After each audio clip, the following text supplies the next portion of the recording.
Hello guys, and glad to have you on board again today, adding another piece to the puzzle of our blockchain series here, so that by the end of it you guys will be able to understand everything there is to know about blockchain organization, coordination, economic model, profitability, accountings and stuff like that.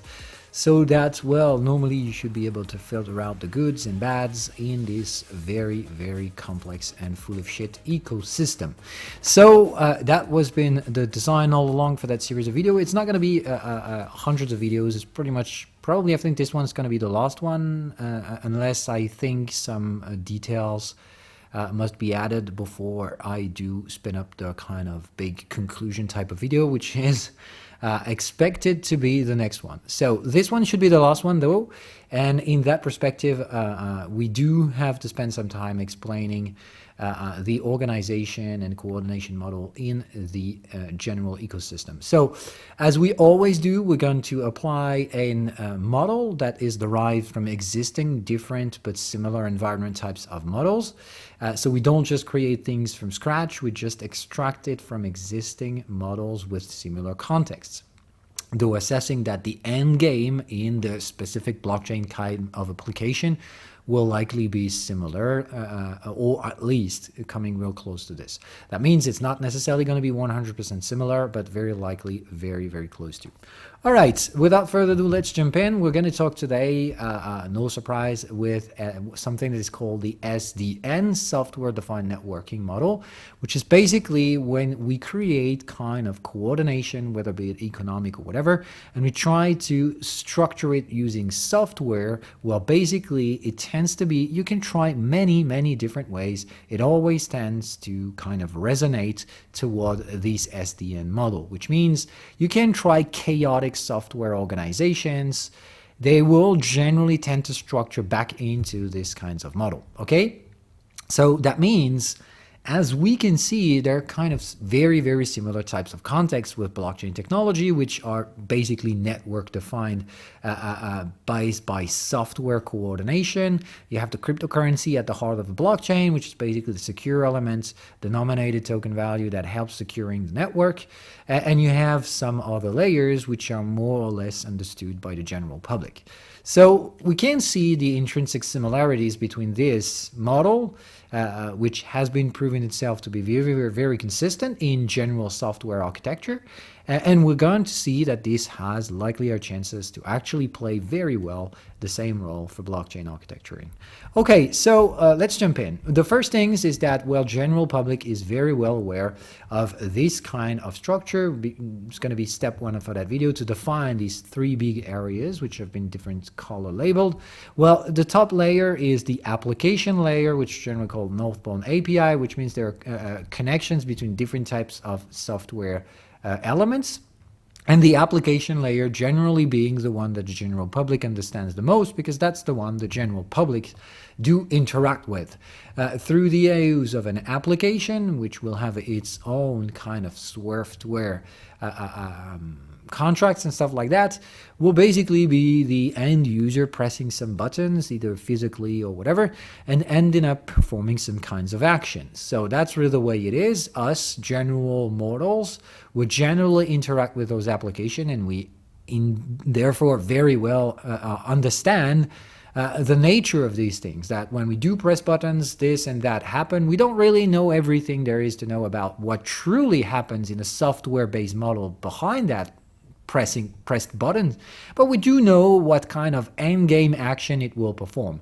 What we do not know is, of course, the nitty-gritty details of the underlying software structure that has transformed and applied those actions to finality. So generally the user knows what it pressings on, and it knows what it's going to perform in the end underlying support. Okay, considering that that one is the underlying network, okay, so that's the infrastructure layer, aka, even though if you don't know it, most of the time what you're doing on the web when you're pressing digital buttons, I don't know, buy on Amazon or whatever shit that is, there is hell a bunch of things happening in the background. You know it's complex and you don't really know and understand everything about it. All you know is that in the end, well, you've paid and some sort of parcel or whatever is going to be delivered in front of your home.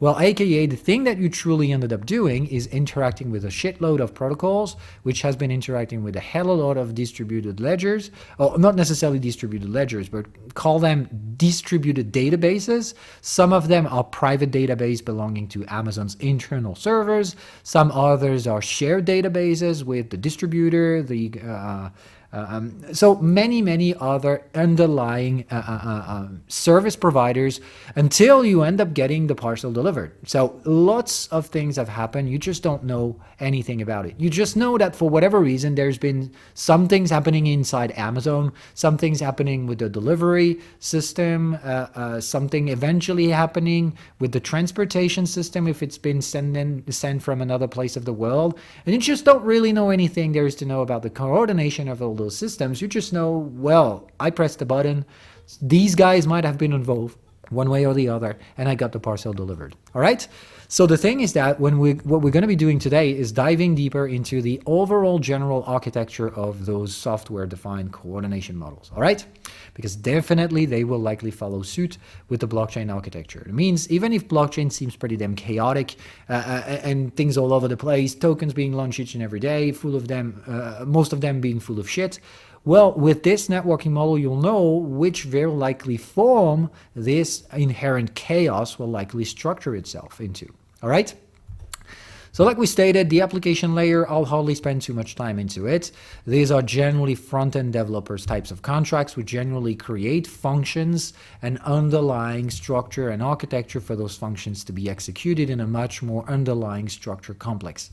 Though the thing is that then, as like we stated, general public tend to have quite a good knowledge and understanding now that these systems have gone over the place to how they tend to behave. Basically, the data is stored in some sort of databases, and you don't really know how the data is stored, written, exchanged, whatever, but you know that for whatever reason, your password is stored in some sort of server that allows you to log in and then allows you to have some specific assets put in front of you in that matter with internal algorithms and stuff like that. And then when you place an order, this is kind of an entry in another database which will be sorted out, eventually shared with the distributor and stuff like that. All right? I think normal constituted human beings should be aware of it. All right? What most people don't know anything about due to the inherent complexity of that layer is the protocol layer. Basically, in between the user's actions and the transformation in different databases, some of them being private, fully private, some of the others being partially private, being shared databases, and some others being publicly shared databases. Well, you basically have these things, and the nitty-gritty of it is the absolute complexity of the protocol layer. Because most of the time, the protocol layer is handled by the application layer itself, aka Amazon is building all of those inherent protocols, which have much more in-depth complexity in terms of software development. The complexity in here and the granularity is very, very, very big. Though, if we step aside from Amazon and general Web 2 services, the mix-up is because all the complexity is basically removed because you, the end user, don't have to know too much about all of the layers behind that software because basically, well, all you care about is the ease of use. You just want these things to be as easy as possible, which means the Web 2 giants have to take care of underlying infrastructure. How do they interconnect those databases with each other? And in the end, how do they build complex protocol to interact between one or many of those subsets of data storage? All right, so that's really the way it is. That's how it works today. That's how, out of inherent chaos, this inherent software coordinated model structured itself. All right? So that's the way it is. And it's been very clearly separated in terms of building underlying infrastructure databases stuff, and then building some protocols on top of it, which is a totally different layer, which will interact with sub-layer infrastructure. All right, so that's really the way it is. And on top of it, applications are built interacting with different protocols, which inherently place some different actions on one or many subset databases. All right, so that's the way it is. That's the way it works today. Now, how do we make use of similar type modeling into blockchain architecture? All right. So that means, well, of course, same story in here. Everybody today is focused on the application layer. Yeah, I mean, what the fuck is blockchain? We can't do anything concrete with that. So tell me what I can do with blockchain and I will adopt. Basically, that's the general public scheme. When people are against blockchain, they basically say, yeah, it doesn't serve any real purpose. What the fuck is your DeFi and NFTs bullshit? Well, AKA today, most of my services are handled by Web2 giants. Okay, and I do have a concrete interactions with them. So make blockchain concrete is kind of the end game of those who are trying to sell blockchain today. What I've always said is that blockchain isn't a top-to-bottom approach. It isn't offering an end-to-end service and taking care of the rest without the user knowing anything about it. It's actually a totally different way of building infrastructure in a decentralized way, which means probably it's going to have the same endgame architecture, but all of the inherent components will be distributed, which means decentralized. All right? So that's really the way it is. Open source decentralized protocols, open source decentralized infrastructure, and we really need to separate the two. There is also the decentralized application infrastructure layer, not infrastructure, the decentralized application layer, which of course everybody is just jogging about and bugging about. Well, we need dApps. Well, fuck off. We don't need dApps first. We need to settle all three layers to have complex real-world use cases of decentralized applications. Okay, so that's the nitty-gritty of it. First takeaway, generalized organization of the structure is multi-layer, and all the layers needs to move forward so that the end one, the ones people only care about, can actually be really fulfilling the prophecy. You just can't create dApps without having decentralized protocols that have inherent complexity to create complex applicative functions, all right? And in the end, you can't get complex protocols without having complex authorized type of storage, retrieval, database intercommunications, okay? So you need specialized databases in order to have very specialized protocols, and those specialized protocols are inherently required to get specialized complex user interface applications, all right? So generally what I would then say, having that model in front of me, is just people take the problem all the other way around. They think that we need this to find some money to create this and that, but that's absolutely utterly stupid, because what we need is to spend some money there to get to improve on this to get to the end game. So it's really thinking 180-degree way of the general public thinking of it, all right? So the second takeaway is that the general structure in which this one's architects is to say, I would ask the question on how mature are we today in terms of blockchain development. We clearly can see that there are some protocols. I mean, we do know some of them which have inherent applicative use cases. Like for example, in DeFi, you do have the lending borrowings, Aave, you do have liquid storage and swap kind of functionalities. It would be Uniswaps and the like. In terms of infrastructure, we would be having generalized type infrastructure layers like Ethereum was back then. Then we have kind of specialized type architecture stuff like layer 2s. We do have similar granularity with other type of blockchain architecture stuff with more open code and open system like the Cosmos vision of stuff, which are application specific blockchains. We do have similar stuff going on with, for example, Polkadot in between the parachain stuff, which means we have the general security sharing system with the DOT token, and then you have more specialized parachains. We do have the same thing going on, for example, with AVAX, which is Avalanche kind of general securing consensus, and then you have those subnets which can specialize for specific use cases, though we can see that those, I think, have the capability of potentially being winners in the future are those who play the app chain thesis, okay? Those who understood the nature of those networks to tend toward specialization. How come? Well, because we've stated clearly that specialization narrative for a long time now. The question is, how does it actually happen? Well, the way we are today, we've seen we have multiple implementation of subnet architectures type of stuff, okay, the AVAX type, DOT type, Cosmos type, EVMs type, Ethereum EVMs type, and layer 2 scaling. Well, what matters is that when we will select one type of sub architecture, what will make the difference, what will make the winner, Okay, and there likely won't be 10 winners. It will be probably 1 or 2 competing architectures, just like, for example, for mobile phones, you would see that there were the iOS type of stuff, and on the other hand, the Android type of network. So as you can see, I imagine eventually a duopole, which means a duality of systems both combined. I hardly imagine it will be more than that, but that's it. Once we'll figure out that, what will make the difference is actually this, the interoperability between application-specific technologies. Remember that this is the only way this SDN model has built itself. Specializing infrastructure is the way to go. There's no other way around. We might think of infinitely replicating existing system because, for example, Ethereum can scale, so we want to create just as many layer 1s. Fuck it. This isn't the reality. As we can see, this is going absolutely differently from what the nature is likely going to put in front of us, the specialization thesis and the app chain thesis. So in that sense, well, I think the natural evolution of these underlying infrastructure layers is to tend towards specialized blockchain architecture, be it layer 1, layer 2 Ethereum security, or Cosmos shared security, mesh security, or Avalanche subnets and stuff like that. One will win. Probably a competitor will eventually be able to survive, but that's all of it. What will create the finalization of this maturity stage in terms of infrastructure layer is the interoperability. Once we will figure out an interoperability between all those systems, one that is chain agnostic, aka one that can work both with Ethereum, AVAX, whatever it is.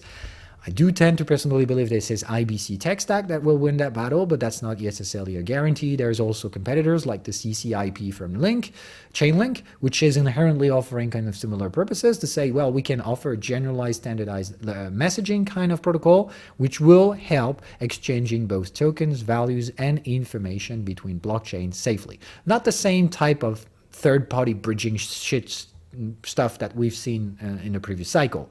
Decentralized, generalized, accepted protocol, which will inherently move capital around. What this will force, like we stated, is the natural force of centralization.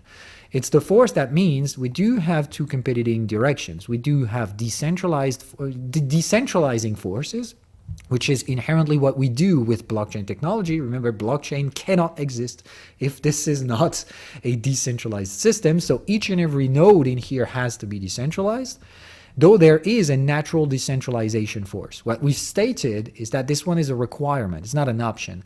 And the thing that we also know is that decentralization takes time. And it's generally at the expense of the blockchain trilemma, so you can hardly get speed, efficiency, and security if you do not compromise with decentralization.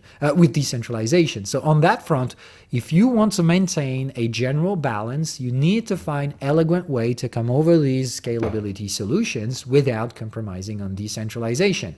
And that takes time. So you've got the natural decentralized force, which are inherently required for blockchain to happen. And you've got, on the other hand, the centralized forces, which are the ones that are the most efficient. This is the usual way of building software, aka we deliver the whole package and we do a generalized purpose as a type of blockchain. Though what happens is when both of them will be interconnected and capital will be able to flow freely, the beauty is that in blockchain thesis, normally the money should flow out of for similar offerings, which means for similar applicative use cases or protocol-based infrastructure case, normally the protocol should choose for the most decentralized, which means as over time decentralized is just slower, but always will be able to match the centralized version, the money will always start with the centralized version and move to the decentralized.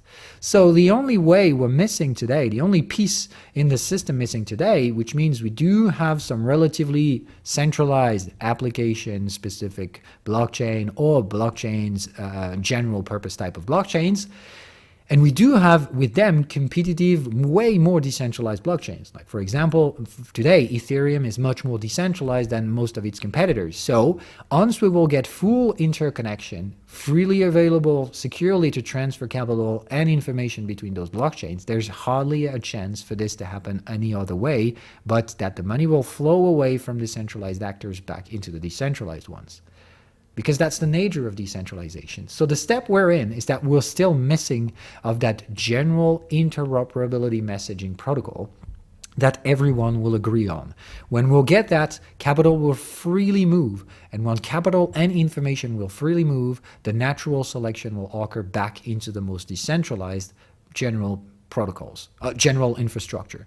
And that will be kind of the natural selection to me. Today, we do have just infinite number of new blockchains that have emerged here and there, with each and every one saying, I can do this I can do this better. There's no other need for other blockchains. So like we stated, those who will survive are those who will have generalized, specialized purposes, or come out of generalized purposes out of specialized purposes.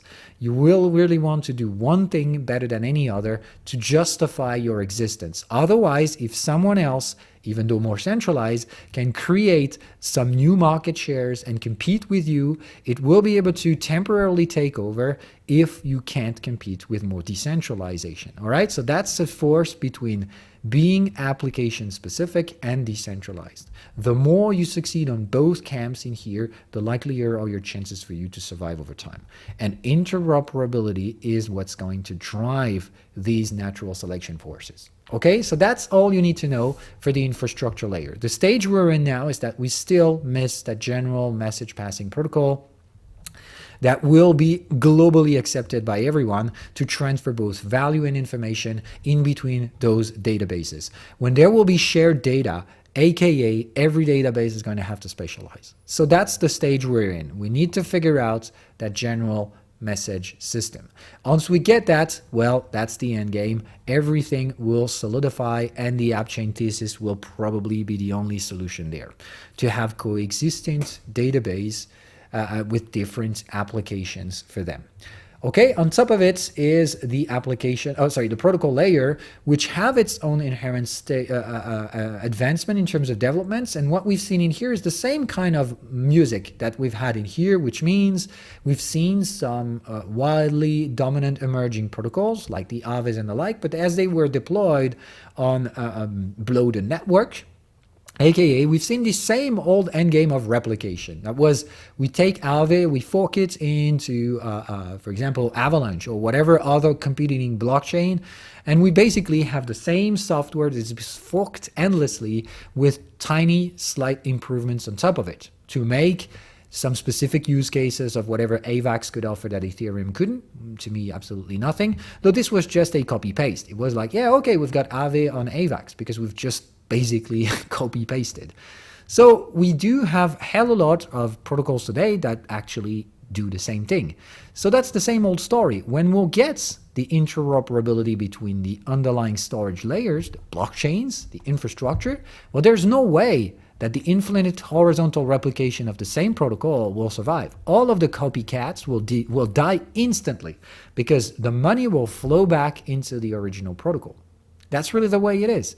Though what I think the interoperability new standard will create into the mutation of the actual underlying higher stage infrastructure protocol layer is that all of those copycats will immediately disappear.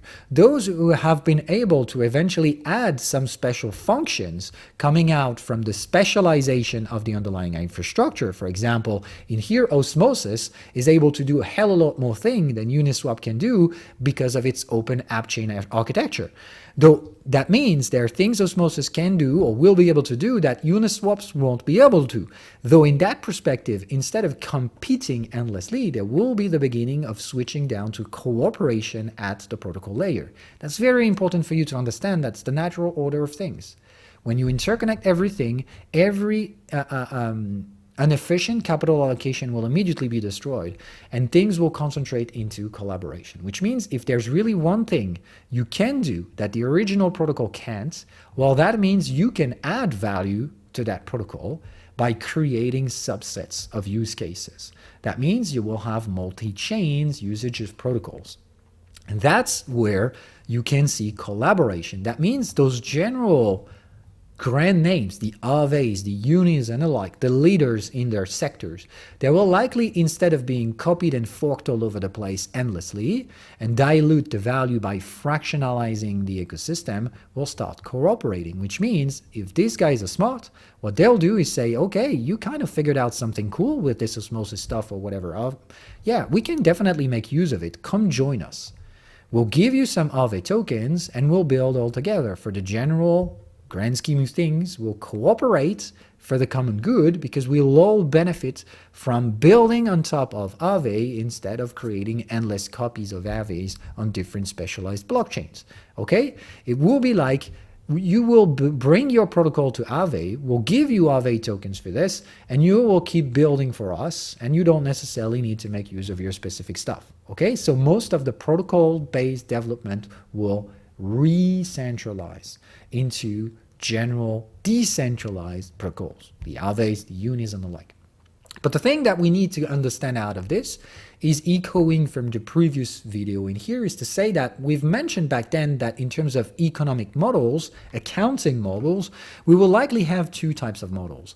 The models in which we can extract raw net profits and net revenue because the revenue stream exceeds the overall cost of maintaining and running the infrastructure, and keep updating it, of course, because remember, every blockchain will have to keep going specialize over time. And this means R&D costs, implementation cost, and stuff like that. All right, so there will be inherent costs for those networks to operate and maintain. And in that perspective, the best way for them to be profitable is to have kind of underlying processes, to have interconnection and to sell services to other either application specific. We've seen shared security models for Ethereum, Atoms, and stuff like that. The Aaves, Polkadots are probably ways for them to have a durable, profitable business model if they succeed. Okay? But otherwise, we've seen that the application specific will probably concentrate on making break-even stuff or slightly profitable models, but not too much of it. Well, what we can see is that, well, on the actual protocol layer, there's very little chances for them to be highly profitable. The best case scenario is that when they will make excess revenue, which they probably will, by the way, most of the time, they will spend that revenue to attract other protocol and other app developers to bring functionalities to the protocols. Okay? Though by inherently creating this, I think what we need to understand is the architecture of DAOs and sub-DAOs, as these protocols have to be decentralized. Remember, we can't compromise on decentralization on blockchain technology. Though the thing is that these things will have to remain decentralized while still specializing. So I think the specialization on the protocol layer will be through the use of DAOs and sub-DAOs, which means there will be a general DAO for the big name, the Aaves and the like, and they will have multiple sub-DAOs working on subset implementation of protocol-specific application types. Some of them will interact with Ethereum, eventually other in Cosmos in general, and you will have multi-chain kind of protocols.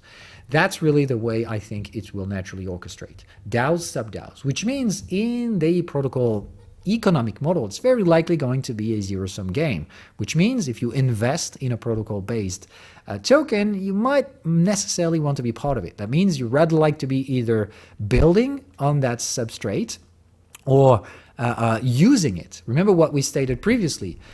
The way I am personally investing in Aaves, unis, and the like is not putting 10% of my capital into this, but to say, well, I do think I'm going to use Uniswap a lot, or Uniswap services type like stuff, or Aaves, lending, borrowing and stuff. I do think I'm going to use this a lot or a lot.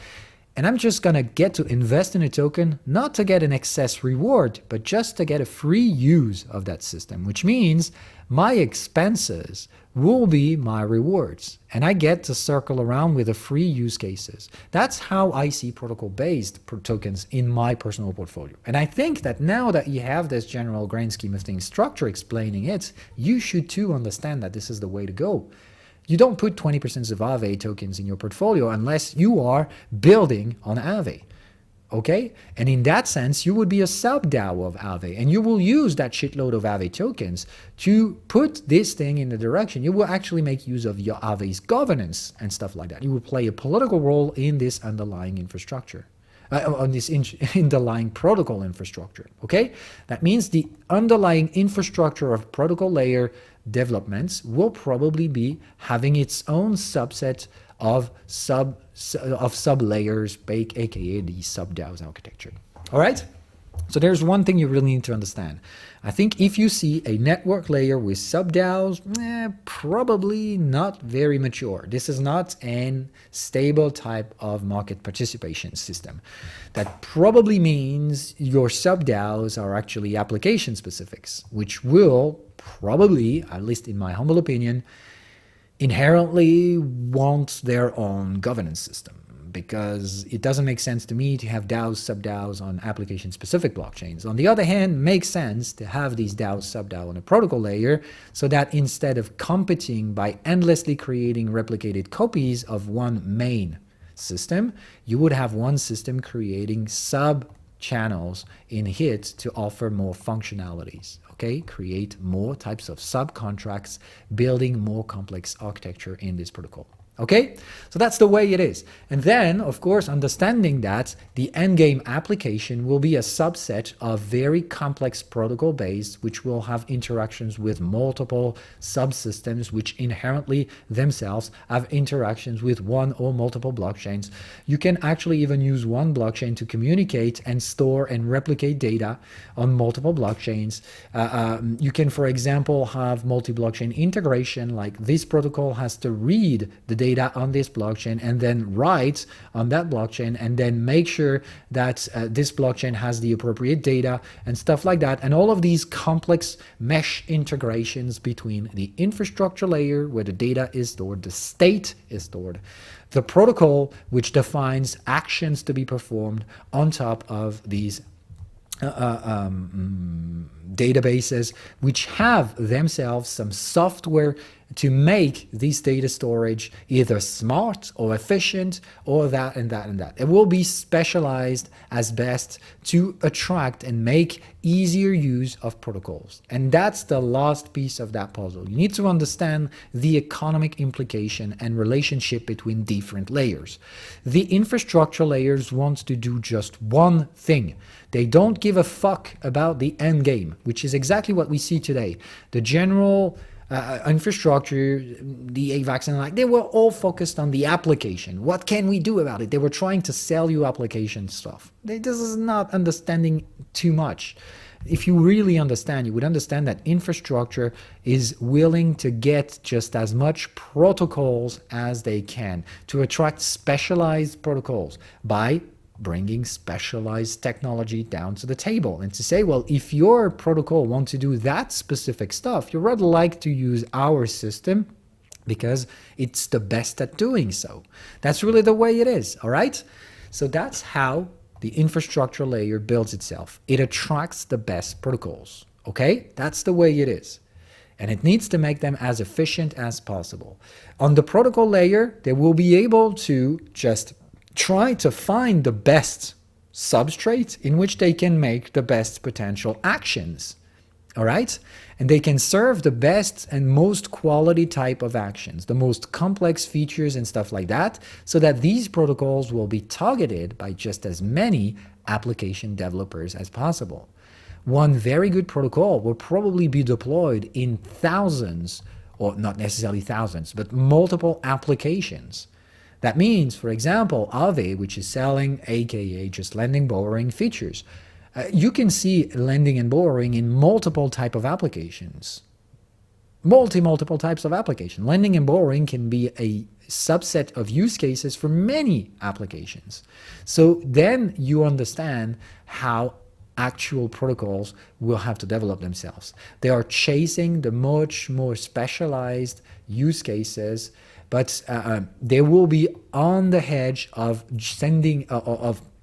performing a generalized type of action so that they can plead to get much more application use cases, but they will offer specialized subsets so that this application guy, it will go for Aave because Aave offers the security and decentralization of being the first one, and it will use, for example, that sub-DAO of Aave services. They will use their smart contracts or whatever to offer these specialized service for this specialized type of application, because the end game is for applications to specialize as well. And you get to understand how this thing has an inherent order. It just can't behave chaotically. It's always specialize the infrastructure first. Then you will specialize naturally the protocol layer. It will follow suit. But it's not this one that specializes before that one. That one has to offer specialized infrastructure first. Then you will start to see some specialized coordination protocol type layer. Then you will specialize the application. And this is how you get to the end game. This is how you get to those very, very precise use cases that blockchain can do that no other centralized system can.